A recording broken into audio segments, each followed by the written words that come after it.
జై తెలంగాణ. అందరికీ నమస్కారం. తెలంగాణ జనంబాట కార్యక్రమంలో భాగంగా మరి తెలంగాణ వ్యాప్తంగా ఉన్నటువంటి అన్ని జిల్లాల పర్యటన చేస్తున్నాం. అందులో భాగంగా ఖమ్మం జిల్లాకు రావడం జరిగింది. మరి ఖమ్మం జిల్లాలో మీ అందరికీ తెలుసు, ఖమ్మం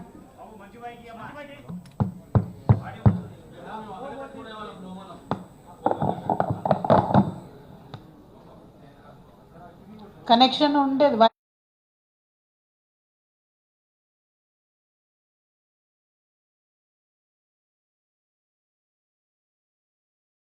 ఓకేనా? Not bad. తెలంగాణ జాగృతి జనంబాట కార్యక్రమంలో ఖమ్మం జిల్లాకు వచ్చినాం. మరి ఖమ్మం జిల్లా అంటే తెలంగాణ రాష్ట్ర వ్యాప్తంగా మీ అందరికీ తెలుసు, ఒక ప్రత్యేకమైనటువంటి ఆలోచన సరళి ఉండేటటువంటి జిల్లా, ఎప్పటికప్పుడు తన ప్రత్యేకతను చాటుకునేటటువంటి జిల్లా. మరి ఈ జిల్లా మనకు అంతకుముందు జరిగినటువంటి తెలంగాణ సాయుధ రైతాంగ పోరాటంలో ఊపిరినిచ్చినటువంటి జిల్లా. 1969లో జరిగినటువంటి తెలంగాణ ఉద్యమంలో మరి 12 రోజులు అన్నాబత్తుల రవీంద్రనాథ్ గారు దీక్ష చేస్తే ఉద్యమము ఇక్కడి నుండి ఒక స్పార్క్ ఇచ్చినటువంటి జిల్లా. అదేవిధంగా కేసీఆర్ గారు నిరాహార దీక్ష చేసినప్పుడు ఖమ్మంలో టీఆర్ఎస్ పార్టీ లేదులే, ఇక్కడ ఉద్యమం ఉండదని చెప్పి ఆయనను అల్గనూర్ చౌరస్తా కరీంనగర్లో అరెస్ట్ చేసి ఖమ్మం పంపడం జరిగింది అప్పుడు. కానీ అది ఇంకా పెద్ద స్పార్క్ అయింది. ఆనాడు ఖమ్మంలో ఉన్నటువంటి తెలంగాణ జేఏసీ నిర్వహించినటువంటి పెద్దలు, పీడిఎస్యు నాయకులు, న్యూ డెమోక్రసీ నాయకులు, ఇక్కడ ఉండేటటువంటి ప్రజాస్వామ్యవాదులందరూ కూడా మద్దతు ఇచ్చి కేసీఆర్ గారిని కళ్ళలో పెట్టుకొని కాపాడుకున్నారు. నిన్న చాలా మంది ఉద్యమకారులు కూడా కలిసినారు. వాళ్ళందరినీ కూడా ఆనాడు అరెస్ట్ చేసి కేసీఆర్ గారిని పెట్టినట్టు వారిని కూడా జైల్లో పెట్టడం జరిగింది. ఒక్కొక్కటి ఆలోచించుకుంటూ పోతే ఖమ్మంకు ఉండేటటువంటి ప్రత్యేకతలు, ఖమ్మంకు ఉండేటటువంటి ఆలోచన సరళి తెలంగాణ వ్యాప్తంగా ఎక్కడ ఉండదు. అంటే ఖమ్మం థింక్స్ డిఫరెంట్లీ కంప్లీట్లీ. కాబట్టే నేను ఖమ్మంకి ప్రత్యేకంగా రావడం జరిగింది. ఇంత చైతన్యం ఉన్న జిల్లా, ఇంత ఆలోచన ఉన్నటువంటి జిల్లా, ఒక ఆడబిడ్డగా నేను చేస్తున్నటువంటి ఈ ప్రయత్నానికి ఖమ్మం జిల్లా ప్రజల మద్దతు కోరడానికి, అదేవిధంగా మీ బిడ్డగా, మీ చెల్లెగా ఖమ్మం జిల్లాలో ఉండేటటువంటి అపరిష్కృతంగా ఉండేటటువంటి సమస్యలను పరిష్కరించడంలో నా వంతు పాత్ర పోషించడానికి కూడా ఇక్కడికి రావడం జరిగింది. మరి ముఖ్యంగా ఖమ్మం జిల్లా గురించి ఇవాళ మనం ఆలోచించుకుంటే ఎట్లా ఖమ్మం డెవలప్ అయింది అంటే, జలగం వెంగళరావు గారు పెద్దలు ముఖ్యమంత్రి గారు అయిన తర్వాత ఖమ్మం జిల్లా స్వభావ స్వరూపాలన్నీ కూడా మారినటువంటి సందర్భం. ఆనాడు పెద్ద పెద్ద ఫ్యాక్టరీలు తీసుకురావడంతో పాటు ఖమ్మంకు నీళ్లు తేవడంలో ప్రధాన పాత్ర పోషించింది వారు. వారి తర్వాత అనేక మంది ఇక్కడ నుంచి ఎర్రజెండా పార్టీలలో నుంచి స్టేట్ సెక్రటరీలు అయిన వాళ్ళు ఉన్నారు, ఫ్లోర్ లీడర్లు అయిన వాళ్ళు ఉన్నారు. పెద్దలు తుమ్మల నాగేశ్వరరావు లాంటి వాళ్ళు అంతకుముందు మరి తెలుగుదేశంలో మంత్రిగా ఉన్నారు, తర్వాత బీఆర్ఎస్ వచ్చిన తర్వాత మంత్రిగా అయ్యారు. ఇప్పుడు బట్టి విక్రమార్క గారు డిప్యూటీ సీఎంగా ఉన్నారు. వారు ఎవరి పాత్ర వాళ్ళు పోషిస్తూ వచ్చారు ఖమ్మంలో, అందులో అనుమానం ఏం లేదు. అయితే అందరి కోఆపరేషన్తోని, అందరి యొక్క పాత్రతోనే ఈ జిల్లా అభివృద్ధి చెందిందని చెప్పడంలో ఎట్లాంటి డౌట్ లేదు. ఎట్ ద సేమ్ టైం ఈ జిల్లాలో జరగాల్సినంత అభివృద్ధి జరగలేదన్నది కూడా వాస్తవం. ఎందుకంటే అప్పుడెప్పుడో నాగార్జున సాగర్ లెఫ్ట్ బ్యాంక్ నుంచి 2.5 లక్షల ఎకరాలకు మనకు నీళ్ళు వస్తే, ఇప్పుడు మనం సీతారామ ప్రాజెక్ట్ అనుకోబట్టి కూడా దాదాపుగా 10-12 ఏళ్ళు అయిపోతుంది. ఇప్పటికి కూడా కంప్లీట్ కాలేదు. అది అంచనా వ్యయాలు మాత్రం 7,000 కోట్ల నుంచి 13,000 కోట్ల నుంచి ఇప్పుడు 19,000 కోట్లకు వచ్చి, అయినా కూడా సంపూర్ణంగా పూర్తి కాలేదు. ఇంకా త్వరితగతిన ఆ ప్రాజెక్టులు పూర్తి చేయాల్సినటువంటి అవసరం ఉందని చెప్పి కూడా నేను భావిస్తూ ఉన్నాను. అదేవిధంగా మరి ఖమ్మం జిల్లాలో ఏ పోరాటం వచ్చినా, ఏ సమస్య వచ్చినా నేను ఓపెన్గా ప్రకటిస్తూ ఉన్నాను, మా తెలంగాణ జాగృతి తరఫున ఎర్రజెండా పార్టీలన్నిటితో కలిసి ముందుకు నడవడానికి మేము సిద్ధంగా ఉన్నాం. రాష్ట్ర వ్యాప్తంగా కూడా ఐక్య ఉద్యమాలు వాళ్ళతో చేస్తూ ఉన్నాం. ఇక్కడ కూడా ఏ ఉద్యమాలు ఉన్నా, ఏ పోరాటాలు ఉన్నా ఎర్రజెండా పార్టీ వాళ్ళందరినీ కూడా కలుపుకొని మేము పోరాటం చేస్తామని చెప్పి నేను తెలియజేస్తూ ఉన్నాను. మరి మీ అందరికీ తెలుసు, నేను పదే పదే చెప్తూ వస్తున్నా, తెచ్చుకున్నటువంటి తెలంగాణ కొందరి కోసం కాకుండా అందరి కోసం అన్నట్టుగా ఉండాలి. సామాజిక తెలంగాణ అనేటటువంటిది సాధించాలి. మరి ఏంటిది సామాజిక తెలంగాణ? ఖమ్మం జిల్లా ప్రజలకు సామాజిక తెలంగాణ ఎట్లా ఉపయోగపడుతుంది అంటే, ఖమ్మం జిల్లా స్వభావాన్ని మీరు ఆలోచించుకుంటే చాలా బ్యూటిఫుల్గా ఉంటుంది. ఇక్కడ ఆంధ్ర సంస్కృతి ఉంటుంది, తెలంగాణ సంస్కృతి ఉంటుంది, గిరిజన సంస్కృతి ఉంటుంది, ఆదివాసీ సంస్కృతి ఉంటుంది, అన్నీ కలిసి ఉంటాయి. కానీ ఖమ్మం జిల్లాలో నాయకత్వం ఎవరికి వచ్చింది అని ఒకసారి ఆలోచించుకుంటే కేవలం ఒకటే ఒక బీసీ బిడ్డకు ఇప్పటి వరకు మంత్రి పదవి వచ్చింది మొత్తం ఇన్నేళ్ల చరిత్రలో. అంటే అది పెరగాల్సిన అవసరం ఉంది. ఆడబిడ్డలకు ఎంతమందికి వచ్చిందని ఆలోచించుకుంటే ఒక్కరో ఇద్దరు అని చెప్పేటట్టు ఉంది తప్పితే పవర్ఫుల్ పొజిషన్స్ ఎవరికి వచ్చింది లేదు. పోనీ యువకులు కంప్లీట్గా ఏమాత్రం పొలిటికల్ బ్యాక్గ్రౌండ్ లేని వాళ్ళు ఎంతమంది పైకి వచ్చిరు అంటే వేళ్ళ మీద లెక్క పెట్టుకునేటట్టు ఉంది. సో ఈ పార్టీ ఆ పార్టీ అని కాదు, బీఆర్ఎస్ కావచ్చు, టీడీపీ కావచ్చు, కాంగ్రెస్ కావచ్చు, ఎవరైనా సరే పొలిటికల్ బ్యాక్గ్రౌండ్ లేని వాళ్ళకి, ఎటువంటి ఆధారం లేని వాళ్ళకు, కేవలం ప్రజల మధ్యలో ఉండే వాళ్ళకి అవకాశాలు రావాల్సినటువంటి అవసరం ఉంది. దానికోసం ప్రయత్నం చేస్తాం. అది రాజకీయంగా, ఉద్యోగపరంగా, విద్యాపరంగా ఖచ్చితంగా మార్పులు రావాలి ఈ రాష్ట్రంలో. నిన్న నేను వెళ్ళి ఒక స్కూల్ చూసి వచ్చిన, సత్తుపల్లి నియోజకవర్గం టేకులపల్లి గ్రామంలో స్కూల్ చూసి వచ్చిన. అది ఎప్పుడో పెద్దలు రామిరెడ్డి వెంకటరెడ్డి గారు ఉన్న టైంలో కట్టినటువంటి హాస్టల్ బిల్డింగ్. ముంగట్నేమో మోడల్ స్కూల్ కొత్తది ఉంది, కేసీఆర్ గారు కట్టించింది. వెనుక మాత్రం పాత హాస్టల్ బిల్డింగ్ ఉంది. ఒక్కసారి ఇమాజిన్ చేయండి అన్న, మనం నిద్రపోతుంటే పైనుంచి పైకప్పు ఎప్పుడు ఊడిపడుతుందో తెలియనటువంటి పరిస్థితులలో అక్కడ ఆడపిల్లలు దాదాపు 150 మంది ప్రాణాలు అరచేతిలో పెట్టుకొని ఉంటా ఉన్నారు. నిజంగా నిన్న స్కూల్ సందర్శన చేస్తూ ఉంటే మాతో వచ్చినటువంటి చాలామంది కళ్ళనీళ్ళు పెట్టుకున్నటువంటి పరిస్థితి. అంత దారుణంగా ఆ స్కూల్ ఉంది. అంటే నేను ఒక చిన్న మాట ఏమంటా అంటే, నేను కూడా 20 సంవత్సరాల నుంచి పాలిటిక్స్లో ఉన్నా కానీ ఈ 7,000 కోట్లది, 13,000 కోట్లది, 19,000 కోట్లది ఒక ప్రాజెక్టు కోసం మనం 10 ఏళ్ల నుంచి ప్రయత్నం చేస్తున్నాం. ఒక 2 కోట్లు పెట్టి కొత్త బిల్డింగ్ కట్టించుకోలేమా? అంటే మన ప్రాధాన్యతలు ఎక్కడ పెడుతున్నాం రాజకీయంగా అని విశ్లేషించుకోవాల్సినటువంటి అవసరం ఉంది. ఆ మార్పే సామాజిక తెలంగాణ అంటున్నాం. ఎస్, రైతుల కోసం ప్రాజెక్ట్ రావాల్సిందే, ప్రాజెక్టులు వస్తేనే మనం బాగుపడతాం, అలా డౌట్ లేదు. ఎట్ ద సేమ్ టైం ఒక 2 కోట్లు, ఇది 20,000 కోట్లతో ప్రాజెక్టు కడుతున్నాం, ఒక 2 కోట్లు, 1 కోటి రూపాయలు పెట్టి ఇట్లాంటి బిల్డింగ్స్ రిపేర్ చేసుకుంటే 200 మంది ఆడపిల్లలు గుండె మీద చేసుకొని నిద్రపోతారు అనేటటువంటిది నా ఆలోచన. దానికోసమే మన ప్రాధాన్యత క్రమాలు నిర్ణయించుకోవడానికి సామాజిక తెలంగాణ కోణం రావాలని చెప్పి నేను ఆలోచిస్తూ ఉన్నాను. దానికోసమే తెలంగాణ జాగృతి ఒక నినాదం తీసుకుంది, అవకాశం, అధికారం, ఆత్మగౌరవం. అవకాశం రావాలి, అప్పుడు అధికారం వస్తుంది, తద్వారా ఆత్మగౌరవం వస్తుంది. ఇది ఊరికే తీసుకోలేదు. ఫ్రెంచ్ విప్లవం స్ఫూర్తి నుంచి, తెలంగాణ సాయుధ రైతాంగ పోరాట స్ఫూర్తి నుంచి, మలిదశ తెలంగాణ ఉద్యమ స్ఫూర్తి నుంచే ఈ నినాదం తీసుకొని బయటకు వెళ్ళినాం. దానికోసం ఖచ్చితంగా ప్రయత్నం చేస్తాం. ఇది సాధించే క్రమంలో మరి బీఆర్ఎస్ పార్టీ పనిచేసిందా చేయలేదా? మీరు కూడా మొన్నటిదాకా అందులోనే ఉన్నారు. ఎస్, కొంతవరకు ఖచ్చితంగా పనిచేసింది.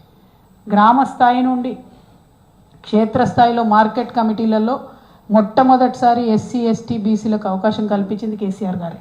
అంతకుముందు ఎంట్రీ లేకుండా, రిజర్వేషన్ కూడా లేకుండా వేరే కమ్యూనిటీస్ వాళ్ళకి, కానీ అవకాశం కల్పించింది కేసీఆర్. అట్లా గ్రామ స్థాయి నుంచి కూడా ఒక విప్లవాత్మకమైనటువంటి మార్పులు తీసుకురావాల్సినటువంటి అవసరం ఉంది. అది ఓన్లీ మార్కెట్ కమిటీలలో చేస్తే సరిపోదు.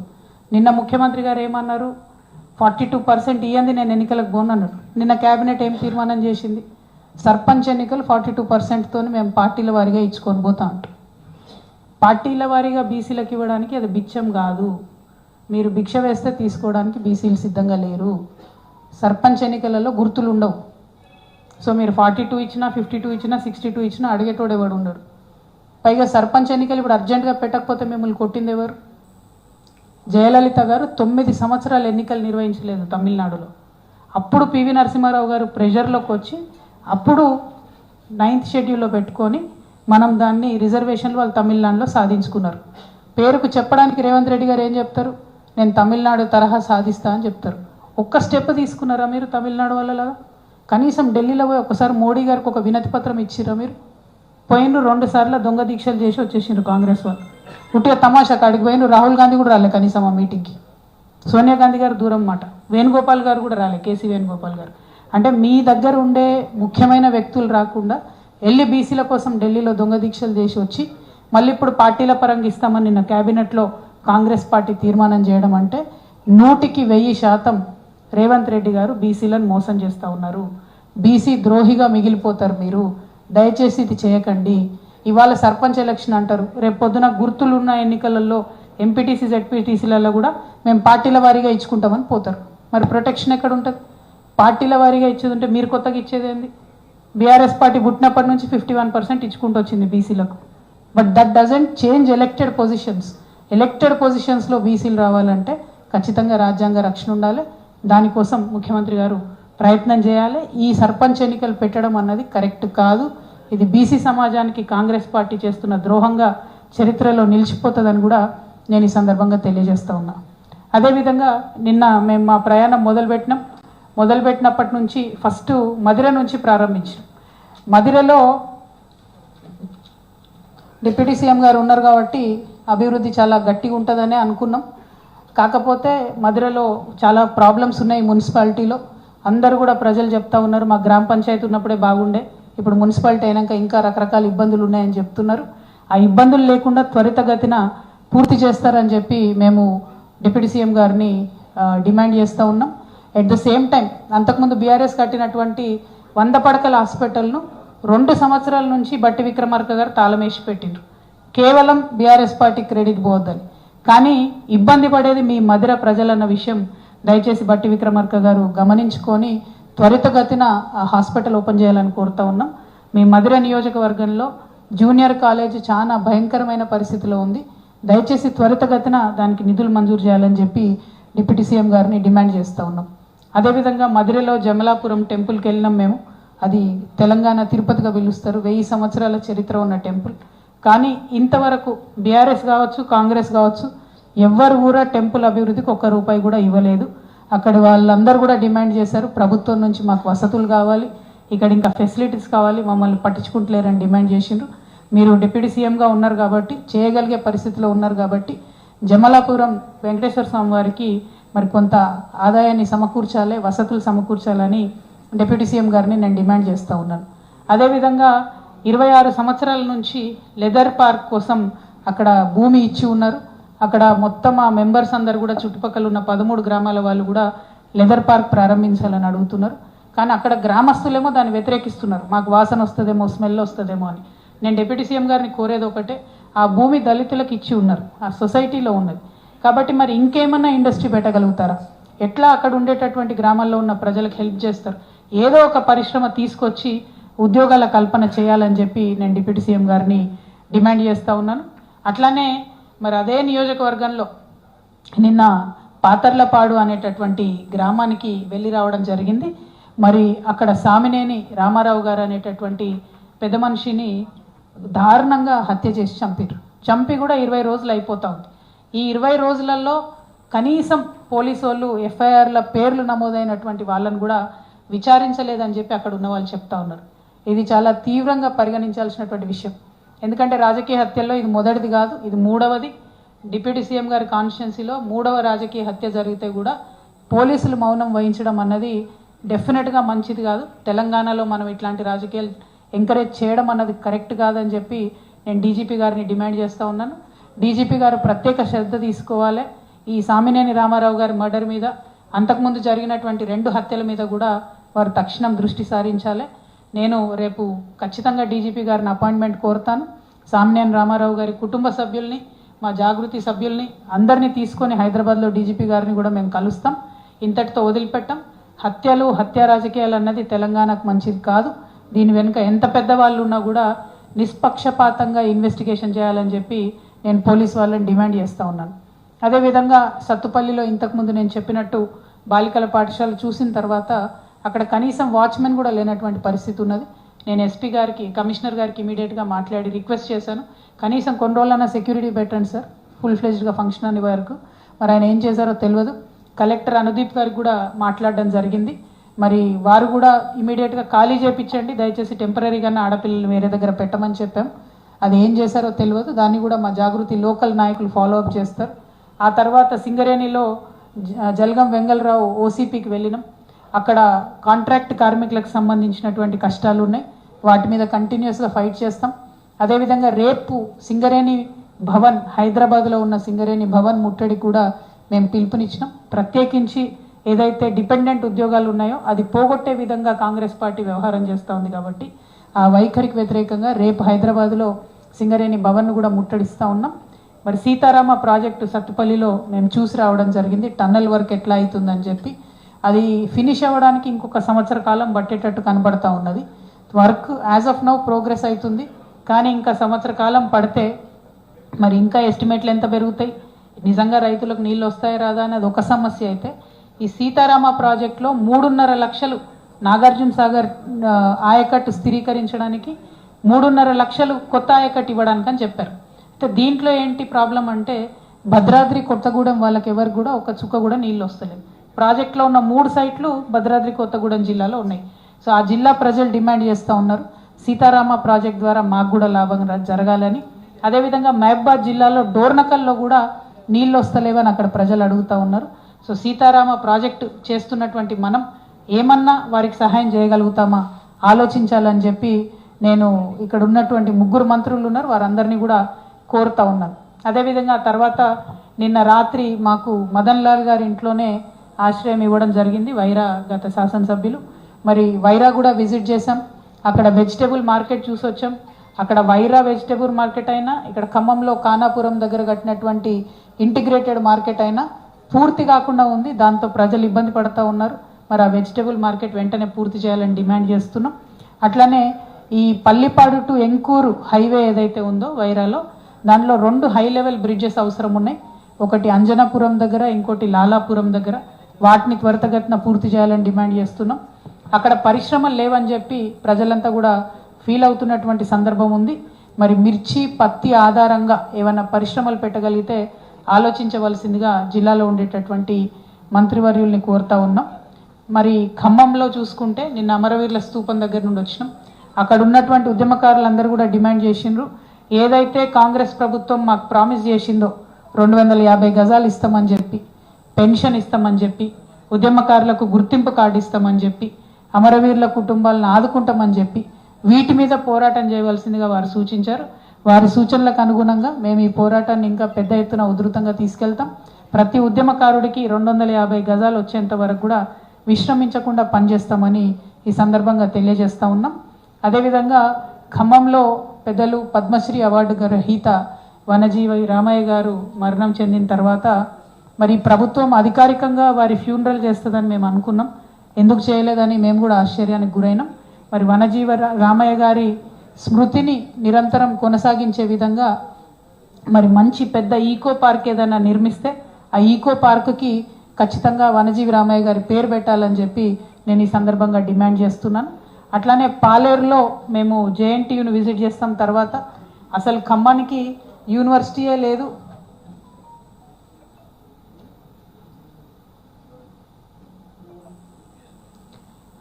పాలేరులో జేఎన్టీయూ ఏదైతే ఉందో అది ఒక 300 మంది కెపాసిటీ ఉంది ఇప్పటికీ, కానీ ఇప్పటికి కూడా రెంటెడ్ బిల్డింగ్లో నడుస్తుంది. కాబట్టి దానికి తక్షణమే మంచి బిల్డింగ్ కట్టాలని చెప్పి డిమాండ్ చేస్తూ మరి ఓవరాల్గా ఖమ్మంకి ఒక యూనివర్సిటీ లేకపోవడం అనేది పెద్ద లోటుగా ఉన్నది. ఖమ్మంకి యూనివర్సిటీ సాధించుకోవాలి. 3 మంత్రులు ఉన్నటువంటి ఈ జిల్లాలో ఒక యూనివర్సిటీ తీసుకొస్తే మీ పేరు నిలబడిపోతుందని ఈ సందర్భంగా మంత్రుల్ని కూడా నేను డిమాండ్ చేస్తూ ఉన్నా. అయితే ఖమ్మం జిల్లాలో ఉన్న సమస్యలు ఏంది చెప్పమని ఎవరిని అడిగినా ఒకటే అంటున్నారు, పేరుకే 3 మంత్రులు ఉన్నారు, ఒకరికొకరికి సమన్వయం లేదు. వీళ్ళు ఎవరేం చెప్తున్నారో అధికారులకు అర్థమైతే లేదు. అధికారుల మీద ఒత్తిడి తీవ్రమై అభివృద్ధి పనులు మాత్రం తగ్గుతూ ఉన్నాయని చెప్పి చెప్తా ఉన్నారు. 1. 2, ఏదైతే ఇందిరమ్మ ఇల్లు ఇస్తామని చెప్పి అధికారంలోకి వచ్చారో కేసీఆర్ గారు బీఆర్ఎస్ హయాంలో 5,34,000 రూపాయలు ఒక అర్బన్ హౌస్కి ఇచ్చేవాళ్ళు. ఇప్పుడు వీళ్ళేం చేసిర్రు, కాంగ్రెస్ పార్టీ వచ్చిన తర్వాత దాన్ని 34,000 కట్ చేసి 5 లక్షలకే ఇందిరమ్మ ఇల్లు అని చెప్పారు. ఓకే, దాంట్లోంచి ఏం చేసిండ్రు, ఇప్పుడు 75,000 ఎన్ఆర్ఈజిఎస్ మహాత్మా గాంధీ ఉపాధి హామీ పథకం కింద దాన్ని అటాచ్ చేసారు. దాంతో ఏమవుతుంది, ఇల్లు కట్టుకునే వాళ్ళకి ఆ 75,000 రాకుండా పోతున్నది. కాబట్టి ఇల్లు ఎవరికైతే వచ్చింది కూడా కాంగ్రెస్ వాళ్ళకే ఇచ్చుకున్నారు, కార్యకర్తలకు ఆల్మోస్ట్ ఎవ్రీ విలేజ్లో 5-10 మందికి వాళ్ళకే ఇచ్చుకున్నారు. కానీ వాళ్ళ కాంగ్రెస్ కార్యకర్తలకు కూడా ఆ చివరి బిల్లు రాకుండా ఉండిపోతున్నది, ఇబ్బంది జరుగుతూ ఉంది. కాబట్టి ఇందిరమ్మ ఇండ్ల మీద స్పెషల్గా ఒకసారి రివ్యూ చేయాలని చెప్పి నేను ఇక్కడ ఉండేటటువంటి మంత్రివర్యులందరినీ కూడా కోరుతా ఉన్నాను. మరి ఖమ్మం టౌన్లో మొత్తంగా కూడా మొన్న మున్నేరు వరద వచ్చిన తర్వాత మునిగిపోయినటువంటి కాలనీలు ఉన్నాయి. ప్రత్యేకించి పేదవాళ్ళు ఉండే కాలనీలు కొన్ని ఉన్నాయి.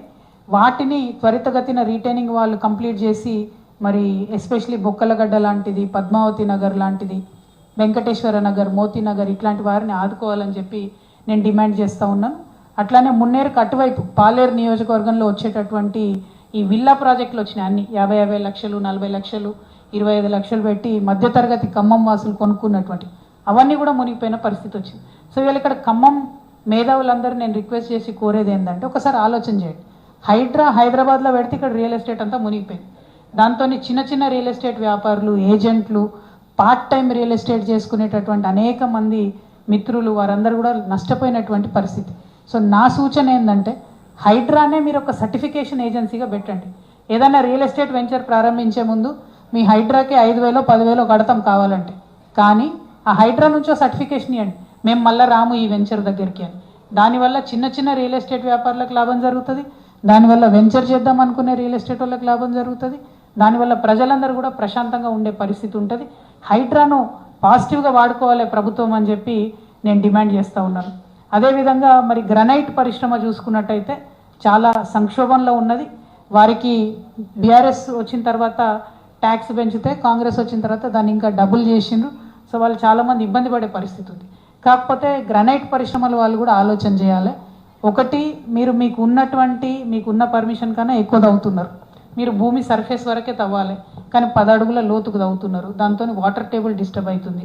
2, మీరు అన్ని డబ్బులు సంపాదించుకున్నప్పుడు ఎందుకు మీరు లోకల్ ఖమ్మం వాళ్ళకు ఉద్యోగాలు ఇవ్వరు? ఎందుకు బయట నుంచి లేబర్ని తెచ్చుకుంటారు? మీరు ఏదైనా ట్రైనింగ్ ఇప్పియండి. మన వాళ్ళకి ఏమైనా ఇబ్బంది అయితే ట్రైనింగ్ ఇప్పియండి. మేనేజ్మెంట్లోనో ఆఫీసర్లు గానో మేనేజర్లు గానో అందరినీ బయట వాళ్ళ నుంచి తెచ్చుకుంటే ఈ భూమిలోకి వచ్చేటటువంటి సిరి సంపద మీరు దోసుకొని పొల్యూషన్ ఖమ్మం జిల్లా ప్రజలకు వదిలేసి ఉద్యోగాలు పక్క రాష్ట్రాలలోకి ఇవ్వడం అన్నది చాలా అన్యాయం. గ్రనైట్ వాళ్ళ మీద నాకు సానుభూతి ఉన్నది, వాళ్ళకి ఇబ్బంది ఉన్నది. కాకపోతే అట్ ద సేమ్ టైం మీరు కూడా ప్రజల పక్షాన నిలబడితే బాగుంటుందని చెప్పి నేను మనస్ఫూర్తిగా కోరుతా ఉన్నాను. మరి ప్రత్యేకించి ఖమ్మంలో పత్తి రైతుల గోస మాత్రం చాలా దారుణంగా ఉంది. ఇది ఖమ్మం ఒకటే కాదు, వరంగల్ అయినా అంతే ఉంది, ఆదిలాబాద్ అయినా అంతే ఉంది, మహబూబ్ నగర్ అయినా అంతే ఉంది. కానీ ఖమ్మం ప్రత్యేకించి మొంతా తుఫానుకు తీవ్రంగా ఎఫెక్ట్ అయింది. కాబట్టి పత్తిలో తేమ శాతం 20% ఉండేటట్టుగా CCIతో మాట్లాడి వ్యవసాయ శాఖ మంత్రి వర్యులు ఈ జిల్లానే కాబట్టి తుమ్మల నాగేశ్వరరావు గారు నేను డిమాండ్ చేస్తూ ఉన్నాను, మీరు ఖచ్చితంగా CCIతో మాట్లాడాలి. ఇప్పుడు జూబ్లీహిల్స్ ఎన్నికలు అయిపోయినాయి, అక్కడ బీహార్ ఎన్నికలు అయిపోయినాయి. ఇప్పుడన్నా పత్తి రైతుల గోస పట్టించుకోవాలని చెప్పి నేను ప్రభుత్వాన్ని డిమాండ్ చేస్తూ ఉన్నాను. అదేవిధంగా ఇక నిరుద్యోగుల విషయం అయితే చెప్పనలవి కాదు, భయంకరమైన పరిస్థితి ఉన్నది. మాకంటూ ఒక జాబ్ క్యాలెండర్ వేయాలని చెప్పి వాళ్ళు డిమాండ్ చేస్తూ ఉన్నారు. ఎప్పుడు ఉద్యోగం అన్నా గవర్నమెంట్ గ్రూప్ 1 గ్రూప్ 2 అని చెప్పి మభ్య పెడుతున్నారు. కానీ చాలా ఎగ్జామ్స్ ఉంటాయి, JLs ఉంటాయి, DLs ఉంటాయి, డ్రగ్ ఇన్స్పెక్టర్స్ ఉంటాయి, అనేకమైనటువంటి డిపార్ట్మెంట్స్లో ఖాళీలు ఉన్నాయి. అవేవి కూడా వేయకుండా ఇబ్బంది పెడుతున్నారు.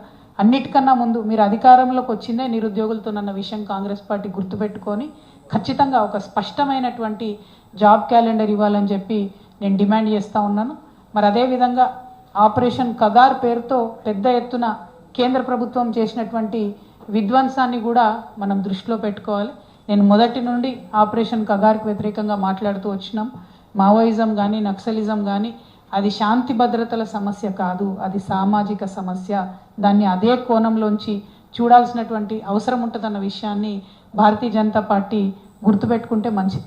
ఇంకొక మాట కూడా నేను విజ్ఞప్తి చేస్తూ ఉన్నా, మనము ఒక పక్క బీఆర్ఎస్ ఒక పక్క కాంగ్రెస్ కొట్లాడుకొని రాష్ట్ర ప్రజలందరం కూడా బీజేపీని వదిలేస్తున్నాం. మనం యాక్చువల్గా పత్తి కొనాల్సిన బాధ్యత ఎవరిది?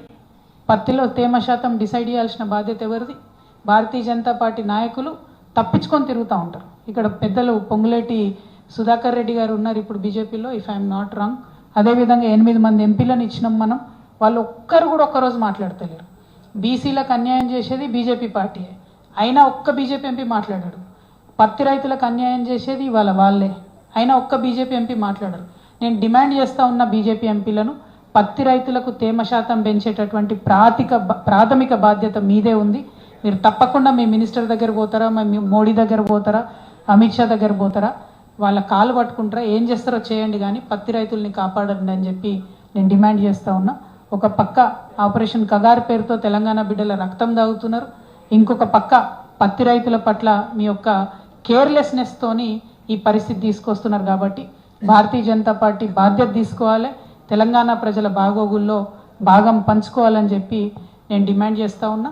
మరి ఖమ్మం జిల్లాలో ఉండేటటువంటి ప్రజలకు, మిత్రులకు మీరు జనంబాట కార్యక్రమంలో మిమ్మల్ని ఆదరించి ఎక్కడికి వెళ్తే అక్కడ సమస్యల గురించి సావధానంగా మాకు వివరించినందుకు మీ అందరికీ మనస్ఫూర్తిగా ధన్యవాదాలు తెలియజేస్తున్నాను. Thank you. జై తెలంగాణ, జై తెలంగాణ. Thank you.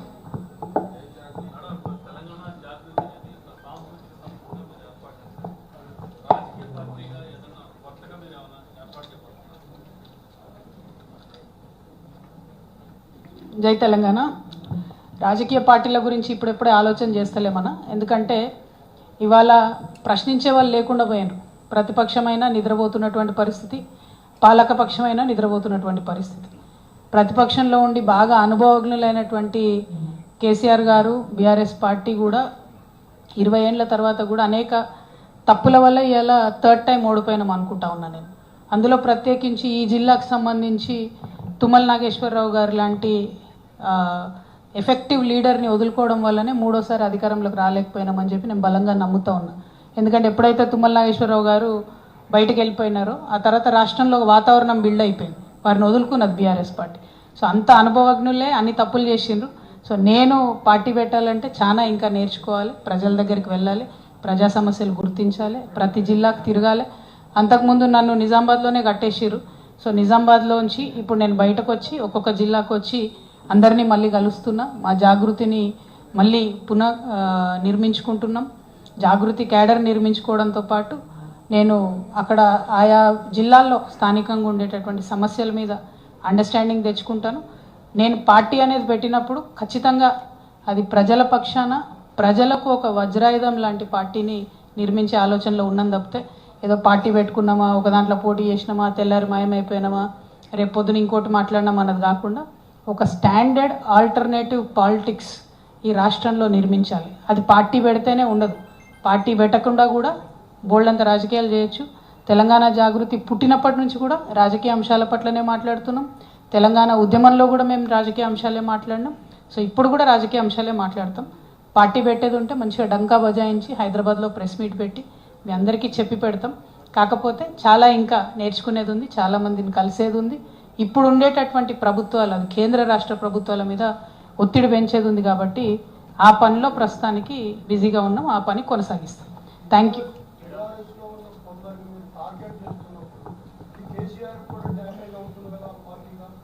బీఆర్ఎస్ పార్టీతో నాకేం సంబంధం అన్న? బీఆర్ఎస్ పార్టీలోకి వెళ్ళి నన్ను సస్పెండ్ చేసిండ్రు.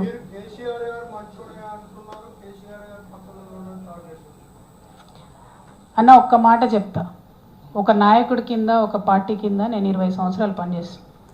బయటకు వచ్చి ఆ నాయకుడు మంచివాడు కాదని చెప్పే అంత నీచమైన సంస్కృతి ఎవరికి ఉండకూడదు. పార్టీలోంచి నీ అంతటి నువ్వు వెళ్ళిపోయినా నోరు మూసుకొని ఉండాలి, ఎందుకంటే ఆ పార్టీలో మీరు చాలా రోజులు పనిచేశారు కాబట్టి. కానీ నా అంతటి నేను రాలే బయటికి, నన్ను బయటకు వేసిర్రు. నన్ను బయటకు వేయడంలో కొంతమంది కుట్ర చేసిర్రు, అది వాస్తవం. సో నా మీద ఎవరైతే కుట్ర చేశారో వాళ్ళ మీద ఖచ్చితంగా నేను మాట్లాడతా కదన్న.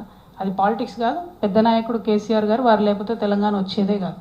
వారు వచ్చారు కాబట్టి ఇవాళ ఖమ్మం టౌన్ డెవలప్ అయిందంటే అది 101% కేసీఆర్ గారు చొరవ అని, అది మీకు కూడా తెలుసు. ఖమ్మం టౌన్ ఇవాళ ఎక్కడికి పోయినా అద్భుతంగా హైదరాబాద్లో కనబడుతుంది. వెడల్పు రోడ్లు, పెద్ద బిజినెస్ సెంటర్లు వచ్చినాయంటే కేవలం బీఆర్ఎస్ పాలన వల్లనే వచ్చింది. అది కేసీఆర్ గారు ఆలోచన వల్ల మాత్రమే వచ్చింది. సో కేసీఆర్ గారు నేనేమనట్లే, ఎందుకేమనట్లే, ఆయన ఇట్లాంటి చిన్న చిన్న విషయాలు పట్టించుకోడు. కాకపోతే నన్ను కుట్ర చేసి నా కుటుంబానికి, నా పార్టీకి కాకుండా చేసిన వాళ్ళని డెఫినెట్గా అంటా కదన్న. మీరున్న అంటారు నా ప్లేస్లో, అనరా చెప్పి, నేను మనిషినే కదా. కాబట్టి అంతే తప్పితే అది కూడా నేను ఒకటి మళ్ళీ గుర్తుపెట్టుకున్నాను, నేను ఎక్కడ కూడా వితౌట్ ప్రూఫ్ ఎవరి మీద కూడా అలిగేషన్ చేయను. నా జీవితంలో చేయలేదు, చేయను. సో రేపైనా సరే ఎవరి మీద మాట్లాడినా సరే ఖచ్చితంగా ప్రూఫ్తోనే మాట్లాడతాను. ఇప్పుడు నేనేం చెప్పా, తుమ్మల నాగేశ్వరరావు గారు లాంటి పెద్ద నాయకుడిని వదులుకోవడం 101% బీఆర్ఎస్ పార్టీ చేసిన మిస్టేక్. దానివల్ల 2 నష్టాలు జరిగినాయి పార్టీకి. ఒక వాతావరణం ఏర్పడింది రాష్ట్ర వ్యాప్తంగా, ఇది అందరు పెద్ద నాయకులు వెళ్ళిపోతున్నారు అనేటటువంటి. అది కరెక్ట్ కాదు కదా. అంత ఎక్స్పీరియన్స్ ఉన్న వాళ్ళు ఎక్కడ దొరుకుతారు? ఉన్నప్పుడు వాళ్ళని కాపాడుకోగలగాలి. సో ఇప్పుడు నన్ను 20 ఏళ్ళు పనిచేసి నన్ను బయటకు పంపించారు. సో అదే పార్టీలో ఉన్న వాళ్ళు ఆలోచించారా అన్న, వాళ్ళ బిడ్డనే బయటకు పంపించారు, మా సంగతి ఏంది అనుకోరా? అనుకుంటారు కదా. సమయం సందర్భం వచ్చినప్పుడు ఎగ్జిబిట్ చేస్తారు ఎవరన్నా కూడా. ఇప్పుడు ఇమీడియట్గా రేపు తెల్లారికల్లా రిజల్ట్ తెలియదు.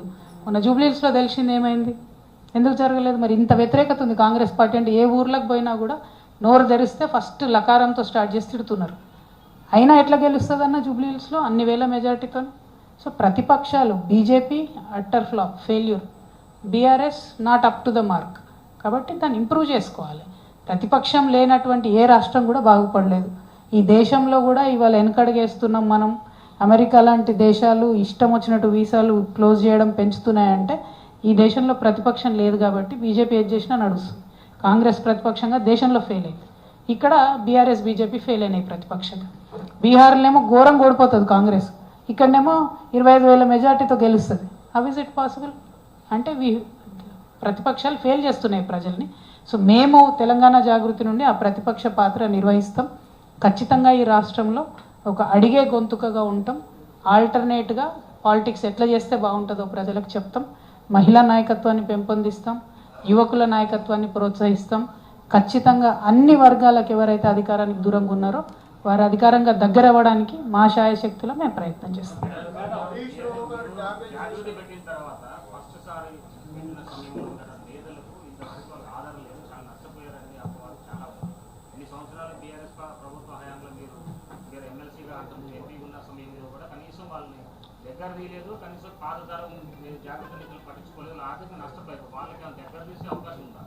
అంటే ప్రధానంగా ఒకటి బ్రదర్, మీరు కరెక్ట్ క్వశ్చన్ అడిగారు. నాకు బీఆర్ఎస్ పార్టీలో ఏమాత్రం కూడా అవకాశం ఇవ్వలేదు, ఏమాత్రం కూడా కనీసం నేను టీచర్ పోస్ట్ కూడా ట్రాన్స్ఫర్ చేసుకునే పరిస్థితి లేదని నేను చెప్పిందే మీరు నన్ను అడుగుతున్నారు ఉల్టా. సో నా వెనక ఉన్నాడు ఎవరన్నా మనిషి అంటే వాడిని తీసి పక్కకు పడేసి, నా వెనక ఉండి లాభం పొందిన కొంతమంది ఇలా బీఆర్ఎస్లో ఉండిపోయారు, నాతో రాలే. ఇక ఇక్కడ ఉన్న బ్యాచ్ అంతా కూడా ఎవరికి ₹1 లాభం జరగని వాళ్ళంతా ఇక్కడ ఉన్నారు, ఉద్యమకారులంతా ఇక్కడ ఉన్నారు, బీటీ బ్యాచ్ అంతా అక్కడనే ఉంది, యూటీ బ్యాచ్ అంతా ఇక్కడ ఉంది. సో నేను అనేది ఒకటే, నేను జాగృతి సంస్థలో ఉన్నా లేకున్నా, పార్టీలో ఎంపీగా ఉన్నా లేకున్నా, నా దగ్గరికి ఎవరన్నా వచ్చి ఒక రిక్వెస్ట్ చేస్తే నా శాయశక్తిలో ప్రయత్నం చేశా హెల్ప్ చేయడానికి. అది ఇప్పుడు కూడా చేస్తా, రేపు కూడా చేస్తా. As a politician that is my rule. But నాతో పనిచేసిన జాగృతిలో పనిచేసినటువంటి నాయకుల కార్యకర్తలు బీఆర్ఎస్ పార్టీ నుంచి ఎటువంటి ఆదరణ కూడా లభించలేదు. జాగృతి వాళ్ళు అనగానే పక్కకు పెట్టడము, హేళన చేయడం. ఎందుకంటే మేము చేసినటువంటి ఉద్యమాలు మర్చిపోయినారు, మేము ఉద్యమంలో చేసినటువంటి కాంట్రిబ్యూషన్ మర్చిపోయినారు. అధికారంలోకి వచ్చినాక పక్కనున్న వాళ్ళే వాళ్ళకు గుర్తున్నారు. నేను ఎప్పుడైనా దగ్గర తీసా బ్రదర్.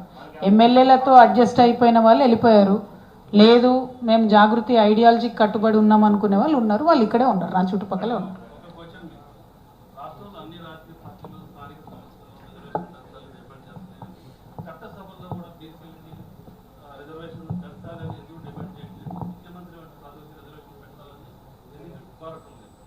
నేను ఫస్ట్ నుంచి చెప్తూ వచ్చాను, నా కమిట్మెంట్ మహిళలకు చట్టసభల్లో రిజర్వేషన్ రావాలి. ఆ బిల్లు కోసం కొట్లాడిన సమయంలోనే బీసీలకు చట్టసభల్లో రిజర్వేషన్ రావాలనే కమిట్మెంట్ మేము తీసుకున్నాం, ఓపెన్ డిక్లేర్ చేసాం అది మేము. అందులో భాగంగా ఇది మొదటి స్టెప్. స్థానిక సంస్థలలో ఒక సెక్యూరిటీ, ఒక కాన్స్టిట్యూషనల్ ప్రొటెక్షన్ బీసీలకు వస్తే ఖచ్చితంగా రేపు పొద్దున అది చట్టసభలకు రిఫ్లెక్ట్ అవుతుంది. సో చట్టసభల్లో డైరెక్ట్గా ఒకేసారి మనం అడిగితే ప్రాతిపదిక ఏది అంటారు. ఎందుకంటే ఒక బేసిక్ లోపం ఏముందంటే బీసీలకు సంబంధించి మన రాజ్యాంగంలో బ్యాక్వర్డ్ క్లాసెస్ అన్నారు, బ్యాక్వర్డ్ కాస్ట్ అనలేదు. దాంతో ఇప్పటి వరకు కూడా రిజర్వేషన్కి బీసీలకు ఎక్కడ కూడా సరైనటువంటి ప్రొటెక్షన్ లేదు. ఒక కేవలం వీపీ సింగ్ గారు ఇచ్చినటువంటి విద్యా ఉద్యోగాల్లో 27% తప్పితే పొలిటికల్గా ఎక్కడ ఇవ్వలేదు. సేమ్ థింగ్ ఇప్పుడు రేవంత్ రెడ్డి గారు మళ్ళీ ఏం చేస్తున్నారంటే ఎస్సీలలో వర్గీకరణ చేశారు. మరి ఇప్పుడు మీరు లోకల్ బాడీ ఎన్నికలు పెడుతున్నారు కదా, ఎస్సీలలో వర్గీకరణ ఎట్లా చేశారు, అట్లా మీరు వర్గీకరణ చేసి పోస్టులు రిజర్వేషన్లు ఇవ్వాలి కదా అంటే లేదు దానికి సంబంధం లేదు, అది కేవలం విద్యా ఉద్యోగాలు అని చెప్తున్నారు. అంటే అల్టిమేట్గా కాంగ్రెస్ పార్టీ అయినా ఇప్పుడున్న ఏ రాజకీయ పార్టీ అయినా అది ఎస్సీలలో అభ్యున్నతి చెందాల్సిన వర్గాల గురించి ఆలోచిస్తలేరు, బీసీలలో వెనుకబడిపోయినటువంటి వర్గాల గురించి కూడా ఆలోచిస్తలేరు. సో మా కమిట్మెంట్ తెలంగాణ జాగృతిగా చట్టసభల్లో బీసీలు రావాలనే పోరాటం ఉంటుంది, దానికోసం ఫైట్ చేస్తాం. Thank you.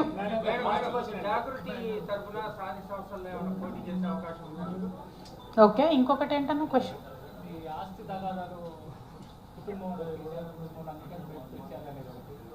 మీకు రేవంత్ రెడ్డి గారికి అండర్స్టాండింగ్ వల్లనే బయటకు వచ్చింది అనేది అంటే కొన్ని ప్రశ్నలకు కాలమే సమాధానం చెప్తుందన్న. ఇప్పుడు నేనేమంటున్నా అంటే ఎదురుంగ వ్యక్తి మీద ఏది పడితే అది మాట్లాడేసి తర్వాత మీరు ప్రూవ్ చేసుకోండి అనేటటువంటి విధంగా బీఆర్ఎస్ పార్టీ వాళ్ళు ప్రయత్నం చేస్తున్నారు.